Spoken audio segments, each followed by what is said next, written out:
In this video, we'll be discussing why trans people love Celeste, the video game. First, a brief summary of what Celeste is, if you have yet to learn much about it, and two big names associated with the game. Celeste is one of the most challenging platformer-style video games with a robust speedrunning and modding community. Released in 2018, Maddie Thorson and her team created a game that still holds up nearly a decade later, because of its retro-styled graphics and voiceover combined with a variety of bright levels, like a rainbow but with every color, in addition to an emphasis on vertical gameplay, and the way each level introduces new gameplay mechanics. She created a truly unique experience, not just as a game overall, but each level separately, all of which get tied into an overture in the final level. Thanks to gaming companies being rather copyright friendly with their music, the soundtrack Lena Raine made for Celeste has become a staple for editors. Because of its 8-bit inspiration and electronic styles, it makes for great ambient music, including polyrhythms, and making use of synthesizers instead of more common orchestral arrangements. All of this just points to a great game.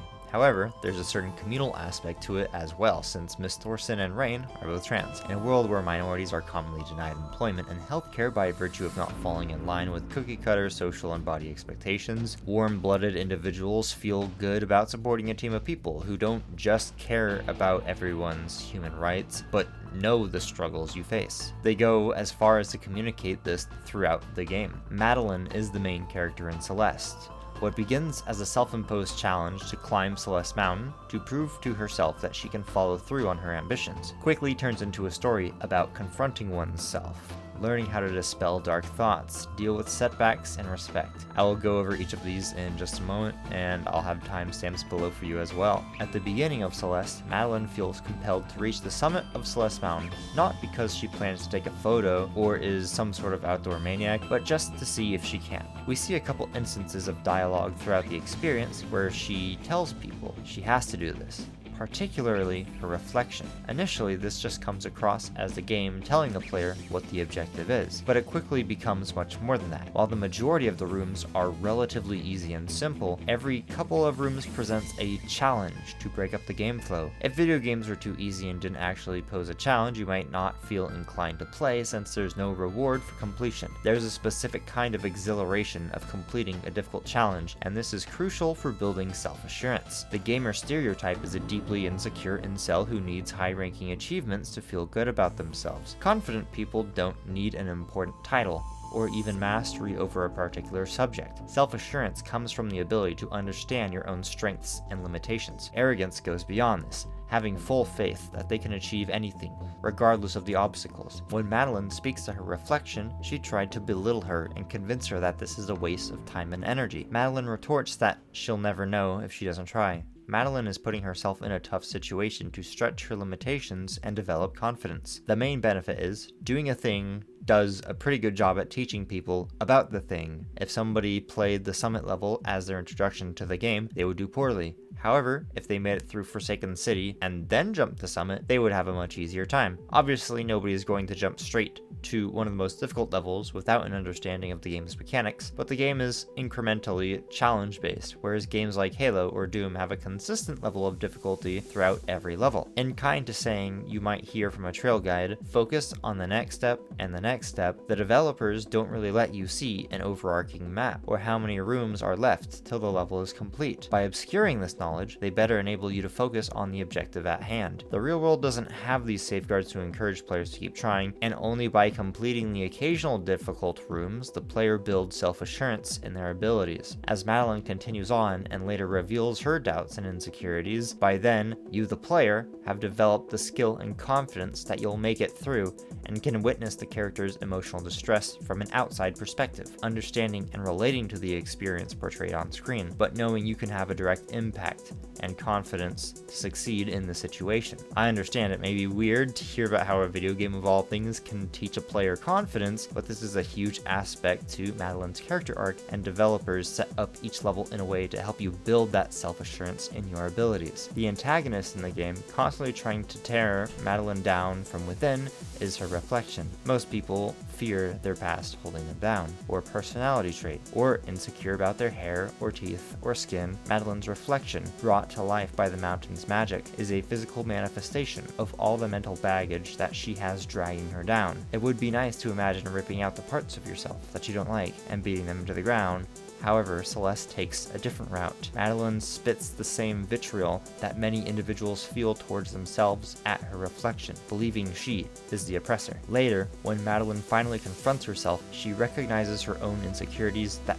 made her reflection a monster. Rather than finding some way to suppress her, Madeline accepts everything that her reflection represents as part of her. Doubts and fear never leave, but they can always be overcome or circumvented. Her reflection believed they wouldn't reach the summit. Madeline only wanted to try. In tandem to the previous section about confidence, Madeline's reflection escaped at the beginning of the mountain. Before, Madeline had built up her confidence. By the time they rejoin in the finale, Madeline has confronted all of her fears, acknowledged the potential failures, and dealt with each setback. Her fears of failure served as a safety guard. Self-acceptance isn't allowing mediocrity to win, or eliminating all fears. It's about acknowledging every way that you hold yourself back and choosing to push forward regardless. While our minds, bodies, and emotions betray us with anger, anxiety, and laziness, accepting these struggles as a part of the human condition and doing what we can to break through the resistance define us as people and allow us to understand and accept ourselves. For Madeline, the creators took this literally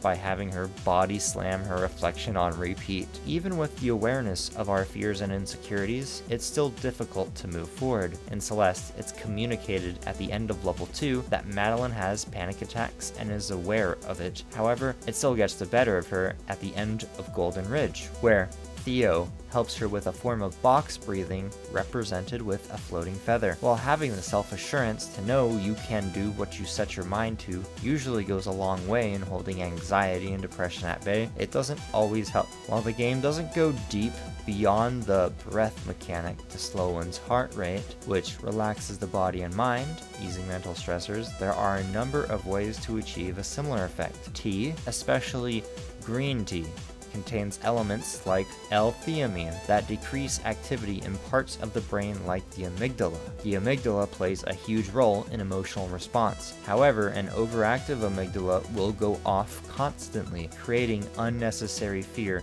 and spontaneous moments of dread. There are other elements in tea that improve frontal cortex function and working memory, alleviate brain fog, in addition to its various physical benefits such as providing antioxidants and reducing inflammation. As little as 15 minutes of meditation per week also results in a calming effect on the amygdala. Exercise also helps, which double helps athletes maintain high performance in stressful situations. Our brains are not built for the amount of stimulation that we receive on a daily basis, so a quiet stroll around the apartment complex or down the road to the gas station is also beneficial for the mind. Unfortunately, coffee and foods high in sugar content can overstimulate the brain and put the amygdala on overtime. So if you struggle with anxiety, try switching to a tea like yerba mate or black tea, which have similar levels of caffeine as coffee, but with less diuretic and emotional tolls. Unfortunately, I've come across a number of studies that reveal music oftentimes has the opposite effect of relaxation because the release of dopamine encourages the body and mind to get up and do stuff, especially risk-taking behavior, which worsens the amygdala. So while I would recommend it in regards to studying or stretching, having a few minutes of silence has proven time and time again to be significantly beneficial. Sorry to break away from the Celeste themes for a bit, but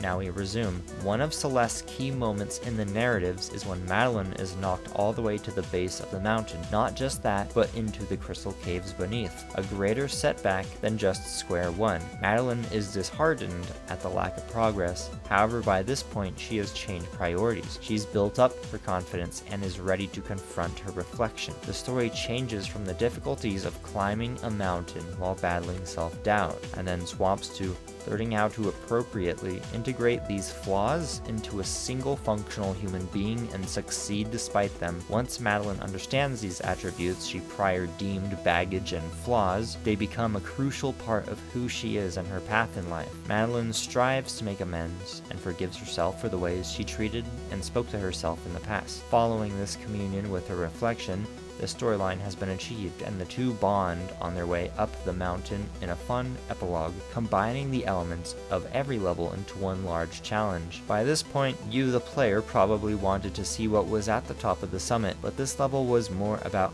Madeline proving to her reflection that they can do what they set their minds to. They don't need to be afraid of failure anymore. Madeline is proving to her reflection how much she's grown as a person throughout this journey. She's embracing the journey without caring too much about the destination. Even afterward, I have roughly 100 hours of playtime on Celeste. I haven't completed Farewell yet, but I keep replaying the base campaign over and over and over again because the experience is easy to enjoy. You can play through Celeste as a one-time thing to get the experience and never pick it up again, but a significant theme in the game is embracing the journey and using that as a vehicle to obtain mastery over self. And thus, we do the same things over and over again to get better at them little by little. And that is why doing the thing is what gets you better at the thing. And if there's something you want to do, the best way to get good is to start. I was going to have a dedicated section to how the game writes respect, particularly around the way Madeline treats her reflection as this